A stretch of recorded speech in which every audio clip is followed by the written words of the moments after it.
बहुत समय पहले की बात है। तिलकपुर नाम के एक छोटे से गांव में एक बेहद अमीर व्यक्ति रहता था, जिसके पास दौलत की कोई कमी नहीं थी। ऐसा लगता था जैसे भगवान ने उसके आंगन में सोने की बारिश कर दी हो। लेकिन इस दौलत से भी ज्यादा कीमती उसके लिए उसकी बेटी चंद्रिका थी। उसकी खूबसूरती की पूरे गांव में मिसाल दी जाती थी। गांव की सारी सुंदरियां उसके आगे फीकी लगती थी। इसी गांव में एक युवक भी रहता था जिसका असली नाम रामू था, लेकिन लोग उसे गरीब आशिक कहकर पुकारते थे। किस्मत ने उसके हिस्से में गरीबी लिख दी थी और वह उसी हाल में जीता रहा। उसके पास न कोई धन दौलत थी, न ही कोई बड़ी जायदाद। अगर कुछ था तो बस एक सच्चा दिल और गीत गाने की बेजोड़ कला। वह शादियों, उत्सवों और अमीरों के जश्न में अपने मधुर स्वरों से लोगों का दिल बहलाता था। ऐसे ही एक विवाह समारोह में रामू ने पहली बार चंद्रिका को देखा था। उसकी खूबसूरती ने रामू के दिल पर गहरी छाप छोड़ दी। दोनों की नजरें मिली और धीरे धीरे वे एक दूसरे को चाहने लगे। लेकिन चंद्रिका गरीब आशिक के लिए सिर्फ एक सपना थी, जिसे हकीकत बनाना नामुमकिन था। एक दिन रामू उदासी में डूबा बैठा था। तभी चंद्रिका उससे मिलने आई। उसने चिंता से पूछा, तुम इतने उदास क्यों हो? रामू ने गहरी सांस ली और कहा, मैं तुमसे बेइंतहा प्यार करता हूँ, लेकिन यह हकीकत भी जानता हूँ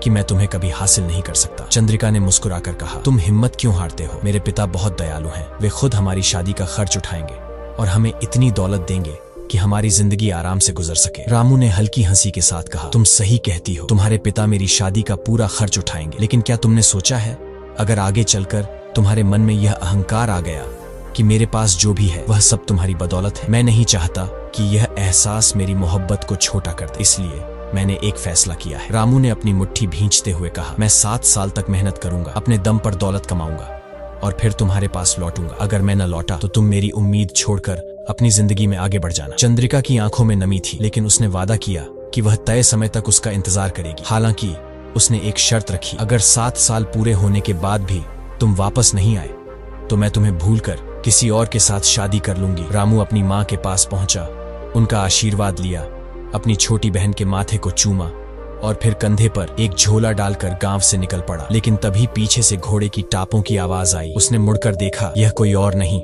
बल्कि वीरेंद्र था, जो लंबे समय से चंद्रिका को चाहता था। वीरेंद्र ने मुस्कुराकर कहा, मैं भी तुम्हारे साथ चलूंगा, मुझे लगता है कि हमारी मंजिल एक ही है। रामू ज्यादा खुश तो नहीं था, लेकिन वह मना भी नहीं कर सकता था। दोनों साथ साथ सफर पर निकल पड़े। बहुत दिनों तक चलने के बाद वे एक गहरी नदी के किनारे पहुंचे। सामने कोई पुल नहीं था, न ही नदी में कोई ऐसा उथला हिस्सा था जिससे पैदल पार किया जा सके। वीरेंद्र ने रामू की ओर देखते हुए कहा, तुम तैरकर नदी पार कर जाओ, मैं तुम्हारे पीछे पीछे आता हूँ। रामू ने अपने खड़े उतारकर किनारे रख दिए और नदी में कूद पड़ा। जैसे ही वह दूसरी ओर पहुंचा और मुड़कर देखा, उसकी आंखें फटी रह गईं। वीरेंद्र उसके कपड़े समेटकर घोड़े पर सवार हो चुका था और पूरी रफ्तार से तिलकपुर की ओर भाग रहा था। रामू चीख पड़ा, हे ईश्वर, यह कैसा धोखा! लेकिन अब कुछ नहीं किया जा सकता था। वीरेंद्र सांप की तरह सरसराते हुए गांव की ओर बढ़ गया। गांव पहुंचते ही उसने रामू के कपड़े लेकर उसकी माँ के पास पहुंचा और झूठ बोला, तुम्हारा बेटा नदी पार करते समय डूब गया, ये रहे उसके कपड़े। रामू की माँ पर दुखों का पहाड़ टूट पड़ा। अपने बेटे के कपड़ों को छूते ही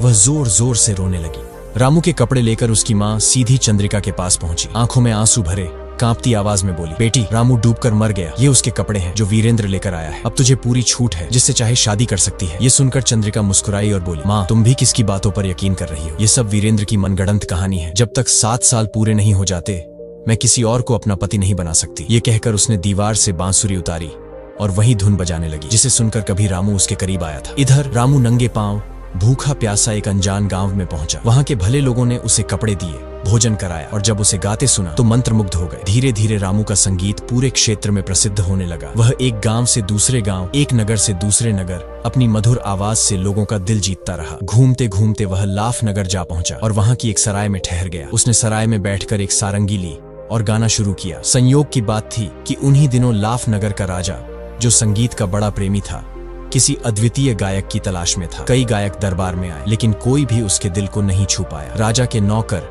नगर भर में भटक कर थक चुके थे। एक दिन जब वे सराय के पास से गुजर रहे थे, अचानक उनके कानों में एक जादू भरी आवाज पड़ी। वे तुरंत भीतर गए और रामू से बोले, हमारे साथ चलो, राजा के दरबार में गाना गाना होगा, मना किया तो जान से हाथ धो बैठोगे। रामू हंसकर बोला, मैं आजाद आदमी हूँ, तिलकपुर मेरा घर है, मैं जहाँ चाहता हूँ वहाँ जाता हूँ, जब दिल करता है तब गाता हूँ, तुम्हारा राजा मेरा मालिक नहीं। लेकिन राजा के नौकरों ने उसकी एक न सुनी और जबरन उसे दरबार में ले गए।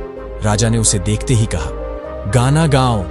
रामू ने गाना शुरू किया। उसके गीतों में चंद्रिका के रूप और मोहब्बत की कहानी बसी थी। वह गाता रहा, और राजा सुनता रहा। जैसे जैसे गीत आगे बढ़ा, राजा मंत्रमुग्ध हो गया। उसकी आंखों में चमक थी, दिल में हलचल थी। राजा इतना प्रभावित हुआ कि उसने रामू को अपने दरबार में रख लिया। सोने चांदी की वर्षा होने लगी, कीमती वस्त्र मिले, ऐशो आराम की कोई कमी नहीं रही। धीरे धीरे उसकी जिंदगी रंगीन हो गई। वक्त बीतता गया, लेकिन वह चंद्रिका से किया अपना वादा भूल गया, या शायद भूलने लगा। 7 सालों में से आखिरी साल खत्म होने वाला था, लेकिन रामू को अब भी तिलकपुर लौटने की सुध नहीं थी। इधर तिलकपुर में चंद्रिका अब भी उसका इंतजार कर रही थी। जब 7 साल पूरे होने को आए तो उसने एक सौदागर को बुलाया और उसे अपनी सारंगी सौंपते हुए कहा, इस सारंगी को अपने साथ ले जाओ, जहां भी जाओ इसे सम्मान से सजा कर रखना, और यह ऐलान करना कि जो इसे अपना बता सके उसे यह सारंगी और एक बड़ा इनाम मिलेगा। सौदागर ने उसकी बात मान ली और अपने कारवां के साथ तिलकपुर से रवाना हो गया। वह जिस भी नगर में पहुंचता वहां सारंगी को सबसे प्रमुख स्थान पर रखता और ऐलान करता, लेकिन कोई भी इसे अपना मानने नहीं आया। आखिरकार जब उसका सफर लगभग खत्म होने को आया तो वह लाफ नगर पहुंचा और वहां भी वही ऐलान कर दिया। जब यह खबर फैली तो रामू ने भी इसके बारे में सुना। उसकी धड़कनें तेज हो गई। वह भागता हुआ उस सराय में पहुंचा जहां सौदागर ठहरा था। वहां सजी हुई सारंगी को देखते ही उसकी आंखें नम हो गई। कांपते हाथों से उसने सारंगी को छुआ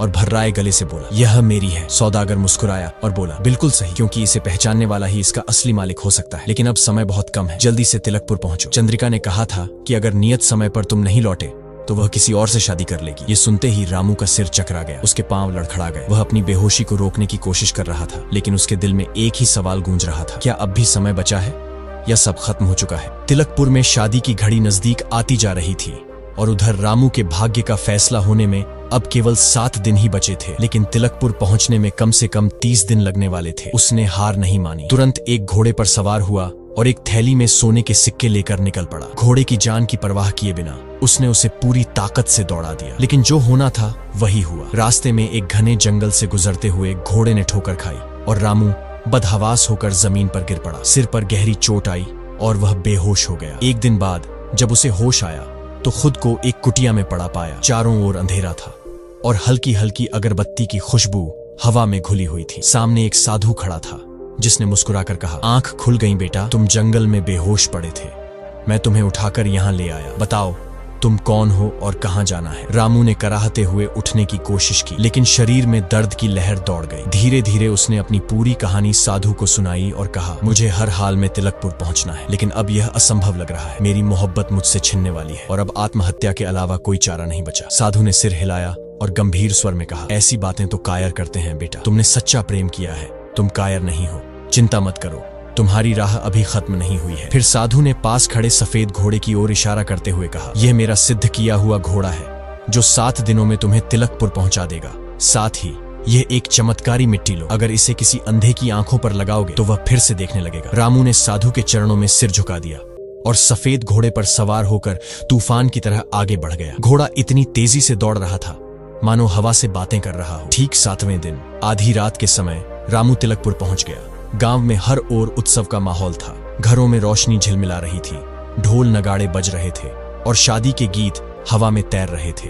लेकिन इन गीतों की गूंज रामू के दिल में खंजर की तरह चुभ रही थी। वह कांपते हाथों से अपने घर के दरवाजे पर पहुंचा और धीरे से दस्तक दी। रुंधे हुए गले से पुकारा, माँ दरवाजा खोल, भूख के मारे मेरा बुरा हाल है, अपने मुसाफिर बेटे पर रहम कर। अंदर से एक कमजोर आवाज आई, राहगीरों के लिए अमीरों के दरवाजे खुले हैं, नगर में शादी ब्याह हो रहे हैं, तू वहीं चला जा, तेरा वहां स्वागत होगा। रामू के दिल को एक और झटका लगा। उसने फिर से कहा, माँ मैं किसी को नहीं जानता, इसीलिए तुझसे ही विनती करता हूँ, अपने मुसाफिर बेटे को अंदर आने दे। इस बार उसकी बहन की आवाज आई, माँ मैं उठती हूँ, देखती हूँ कौन दरवाजे पर खड़ा है। लेकिन बूढ़ी माँ झिड़क कर बोली, नाकारा लड़की अजनबी आदमी के सामने जाएगी, उसे अपने घर में आने देगी? देखती नहीं, मैं अंधी हो चुकी हूँ, 7 साल से आंसू बहा रही हूँ और अब कुछ भी नहीं देख सकती। रामू अंदर ही अंदर कांप उठा। उसकी माँ अब देख नहीं सकती थी, फिर भी उसकी बहन ने दरवाजा खोल दिया। रामू अंदर आया, लेकिन किसी ने उसे पहचाना नहीं। उसकी माँ की आंखें अब दुनिया को देख पाने में असमर्थ थी और उसकी बहन के लिए वह कोई अजनबी था। घर के कोने में उसकी पुरानी सारंगी टंगी थी, लेकिन अब उस पर धूल की मोटी परत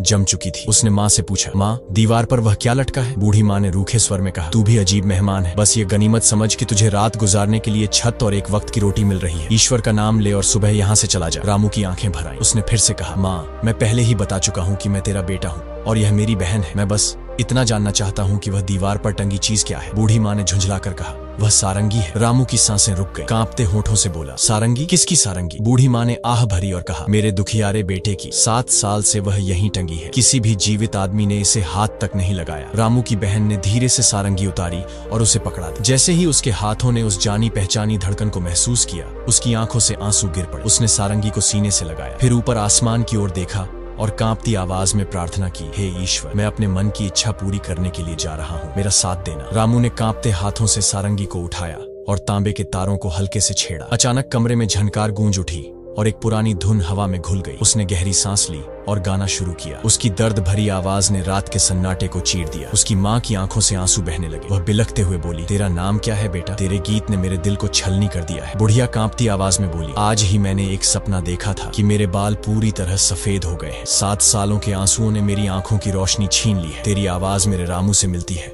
बता मेरा बेटा कब लौटेगा? रामू की आंखों में आंसू थे। उसने माँ को समझाने की बहुत कोशिश की कि वह उसी का बेटा है, लेकिन माँ को यकीन नहीं हुआ। वह कुछ पल चुप रहा, फिर धीरे से बोला, माँ, कम से कम इतना कर दे कि यह सारंगी मुझे कुछ देर के लिए दे दे। मैंने सुना है कि पास ही में एक शादी हो रही है, वहाँ जाकर गाऊंगा, बजाऊंगा और जो कुछ मिलेगा उससे तेरे साथ बांटूंगा। बुढ़िया सख्त लहजे में बोली, नहीं, जब से मेरा बेटा गया है यह सारंगी घर से बाहर नहीं गई। ये मेरी आखिरी निशानी है। रामू ने धीरे से अपनी थैली से कुछ सोने के सिक्के निकाले और माँ के सामने रख दिए। देख, ये सोने के सिक्के हैं, अब यह सारंगी मेरी जिम्मेदारी है। बुढ़िया ने थैली को टटोला और सिक्कों की चमक महसूस होते ही उसने धीरे से सिर हिलाया। ठीक है, लेकिन इसे संभाल कर रखना। रामू की बहन ने उसे शादी वाले घर का रास्ता दिखाया और वह वहां जा पहुंचा। बहन दरवाजे पर खड़ी रही क्योंकि उसे यह देखना था कि आगे क्या होने वाला है। इस घर में चंद्रिका रहती थी और इसी रात उसकी शादी वीरेंद्र से होने वाली थी। वीरेंद्र अपने रिश्तेदारों और साथियों के साथ खाने पीने में मस्त था। दूसरी ओर चंद्रिका पर्दे के पीछे अपनी सहेलियों के साथ बैठी थी। उसके एक हाथ में शराब से भरा प्याला था और दूसरे हाथ में एक तेज खंजर। उसने कसम खाई थी कि वह वीरेंद्र के पलंग पर पांव रखने से पहले अपनी जान ले लेगी। तभी उसने सुना कि कोई अजनबी आया है और गीत गाने की इजाजत मांग रहा है। वीरेंद्र ने हंसते हुए कहा, बेशक गाओ, ये खुशी का मौका है। गाने और नाचने वालों को भला कौन मना कर सकता है। अगर तुम्हारा गीत मुझे पसंद आया तो मैं तुम्हें इनाम दूंगा। रामू ने अपनी सारंगी उठाई, उसकी तारों को छुआ और गाना शुरू किया। लाफ नगर में मैंने मिश्री मदिरा का जाम लगाया, 3 ही दिनों में मैं उड़कर यहाँ पर आया। वीरेंद्र का छोटा भाई, जो कुछ ज्यादा समझदार नहीं था, तुरंत खंजर निकालकर चिल्लाया, झूठ बोलता है, लाफ नगर से यहाँ कोई 3 दिनों में कैसे आ सकता है? वीरेंद्र ने उसे शांत करते हुए कहा, अरे भाई, यह गायक है, अपनी कल्पना में तो यह सारी दुनिया घूम सकता है, इसकी बातों को गंभीरता से मत लो। लेकिन उधर पर्दे के पीछे चंद्रिका की सांसें थम गईं, उसकी आंखें चमक उठीं। उसने अपनी सहेली से कहा, तू इसे नहीं पहचान सकती, लेकिन मैं इसकी आवाज पहचान गई हूँ। ये मेरे गरीब आशिक की आवाज है। इतना कहते ही उसने झर का प्याला फेंक दिया और खंजर को दूर उछाल दिया। फिर वह पागलों की तरह दौड़ती हुई झरोखे के पास पहुंची, जहाँ से रामू को देखा। उसकी आंखों में आंसू भर आए। यह वही है, उसे अब और कुछ नहीं दिखा, न दुनिया, न समाज, न शादी की रस्म। वह भागती हुई रामू के पास पहुंची और उसके गले से लिपट गई। दोनों कुछ पलों तक बेसुध पड़े रहे। वीरेंद्र का भाई यह देखकर आग बबूला हो गया। उसने खंजर निकाला और उन दोनों पर टूट पड़ा, लेकिन वीरेंद्र ने उसे रोकते हुए कहा, भाई रुक जा, अपना गुस्सा ठंडा कर। जो मेरे भाग्य में था मुझे वही मिला और जो मेरा नहीं था उसे मैं कभी भी हासिल नहीं कर सकता। कुछ पलों बाद जब चंद्रिका को होश आया तो वह लाज के मारे लाल हो गई। उसने अपने हाथों से चेहरा ढक लिया और पर्दे के पीछे छिप गई। वीरेंद्र ने रामू की ओर देखा और गंभीर स्वर में पूछा, मुझे यह समझ नहीं आ रहा कि तुम इतने कम समय में लाफ नगर से तिलकपुर कैसे पहुंचे? रामू ने हल्की मुस्कान के साथ कहा, यह एक लंबी कहानी है, लेकिन अब मैं तुम्हें सब सच बताता हूँ। इसके बाद उसने अपने सफर के हर मोड़ की दास्तान सुनाई। कैसे वह जंगल में गिरकर बेहोश हुआ, कैसे एक साधु ने उसकी जान बचाई और कैसे उसने सिद्ध घोड़े और चमत्कारी मिट्टी प्राप्त की। इधर रामू की बहन, जो दरवाजे पर खड़ी यह सब देख सुन रही थी, दौड़कर अपनी माँ के पास गई। वह चिल्लाई, माँ, वह सचमुच मेरा भाई और तेरा बेटा रामू है। बूढ़ी माँ कांपते हुए खड़ी हुई। बहन ने उसका हाथ पकड़ा और उसे वहां ले आई जहां दावत चल रही थी। रामू ने धीरे से अपना झोला खोला और उसमें से वह मिट्टी निकाली जिसे साधु ने उसे दिया था। उसने मिट्टी को पानी में घोला और अपनी माँ की आंखों पर लेप कर दिया। फिर वह बोला, अब तुम सबके सामने साबित हो जाएगा कि मैं झूठ नहीं बोल रहा। जैसे ही मिट्टी का असर हुआ, माँ की आंखों में हलचल हुई। उसने धीरे धीरे पलकों को खोला और कुछ धुंधला धुंधला सा नजर आने लगा। कुछ ही पलों में उसकी आंखों की रोशनी पूरी तरह लौट आई। वह कांपती आवाज में बोली, मैं देख सकती हूँ, मैं सच में देख सकती हूँ। पूरा दरबार इस चमत्कार को देखकर हक्का बक्का रह गया। अब किसी के मन में कोई संदेह नहीं रहा कि रामू ही उनका खोया हुआ बेटा है। दूसरी ओर वीरेंद्र, जो चंद्रिका से प्रेम करता था, उसकी आंखों में अब भीगापन था। उसने धीमे कदमों से आगे बढ़कर चंद्रिका का हाथ रामू के हाथों में रख दिया और हल्की मुस्कान के साथ बोला, तुम दोनों एक दूसरे के लिए बने थे, मुझे कोई शिकायत नहीं है। रामू की आंखों में खुशी के आंसू छलक पड़े। उसने वीरेंद्र की ओर देखा और कहा, सुन वीरेंद्र, मैं तेरा भी एहसानमंद हूँ। मेरी बहन भी उतनी ही खूबसूरत और गुणवान है जितनी चंद्रिका। अब मैं अमीर भी हूँ तो वह भी चांदी और सोने से उतनी ही सजी होगी। अगर तुझे स्वीकार हो तो मैं चाहता हूँ कि तू मेरी बहन से विवाह कर ले। वीरेंद्र ने कुछ क्षण सोचा, फिर सिर झुका दिया और कहा, अगर यह तेरी इच्छा है तो मुझे भी इसमें कोई आपत्ति नहीं। इसके बाद रामू और चंद्रिका का विवाह धूमधाम से हुआ। साथ ही वीरेंद्र और रामू की बहन का भी विवाह हुआ। अब कोई गरीब नहीं था, कोई दुखी नहीं था। वे सभी खुशी और प्रेम के साथ अपनी नई जिंदगी की शुरुआत कर चुके थे। दोस्तों, अब इसी के साथ हमारी कहानी समाप्त होती है। अगर आपको यह कहानी पसंद आई तो वीडियो को लाइक करें।